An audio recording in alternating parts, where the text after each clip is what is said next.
რა უღანეთში რა უნდა თქ ამერიკაში სამითხარი რა უნდა რას მიაღწიეს ხო მაგრამ სამაგერო ნარკოტიკული აზერბაიჯანს გადაუხადეს მადლობა რომ დაგვეხმარეთო და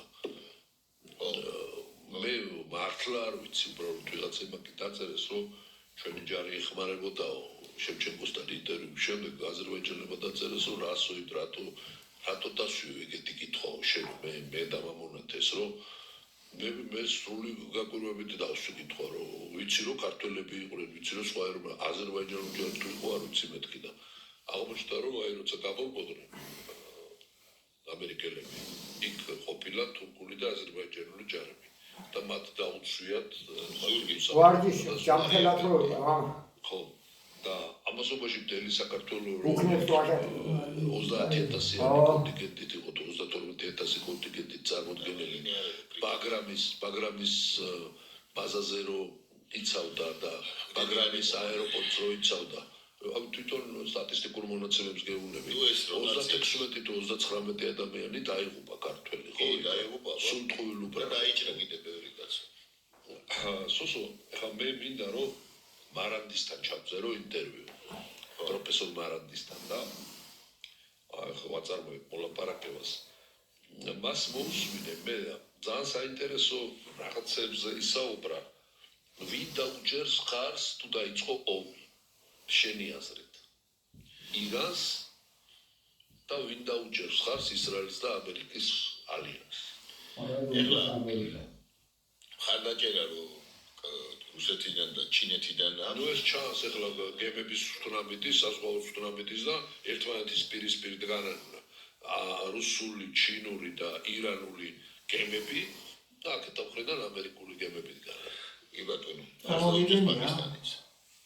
და ამასაც უდიდესი მნიშვნელობა პაკისტანმა განაცხადა ამერიკას ირანს რაც პარადოქსია ხა საერთოდ იმიტომ პაკისტანი წლების განმავლობაში ამერიკის თავარ მოკავშირედ ითვლებოდა მოგეხსენებათ ხო და ხა პაკისტანი გახდა არემთლიანად ჩინეთის გავლენის ქვეშაც არის და მოკავშირეც არის და ასე წარმოვიდგინოთ რომ პაკისტანის შეიარაღების 85% თითქმის ჩინეთიდან მოდის ჩინეთში ყიდულობს ის შეიარაღებას და მეტი კიდე ნუ მონაცემები შეიძლება იცვლებოდეს მაგრამ დაახლოებით ამ რაიონში ანუ პაკისტანმა განაცხადა იმ შემთხვევაში თუ ისრაელი დაარტყავს ირანს ატომური იარაღით და ატომური იარაღი აქვს ისრაელს ეს არავითარ საიდუმლო არ არის პაკისტანი ამ შემთხვევაში ატომური იარაღით დაარტყავს ისრაელს ეს ანუ ახლა წარმოვიდგინოთ ხომ რა სურათი იხატება ანუ ხაზინიდან როგორც პაკისტანის ოფიციალური განცხადებაა ეს ამის გარდა არსებობს ერაყი რომელიც თავისი მოსახლეობით შიიტურია უმრავლეს შემთხვევაში და ერაყი ამერიკელებისგან კონტროლირდება ხა მოგეხსენებათ დიდწილად მაგრამ იმ შემთხვევაში თუ მოხდება დარტყმა ირანზე და დაიწყება სრულმასშტაბიანი ომი ეს აუცილებლად შეიძლება და ეს მოსახლეობა მივიღებთ ძალიან საინტერესო კონფიგურაციას ფოტოშოპში მოგესალმებით ერაყი დაახლოებით 40 მილიონიანი ქვეყანაა ასევე ეს არ არის პატარა ქვეყანა ხო ეს არ არის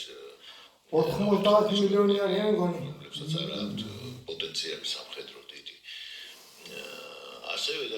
ეგრეთ წოდებული წინააღმდეგობის სარტყელი რომელიც აქვს ირანს მოგეხსენებათ რომ ეს არის სირიაში ჩატარებული სირიაში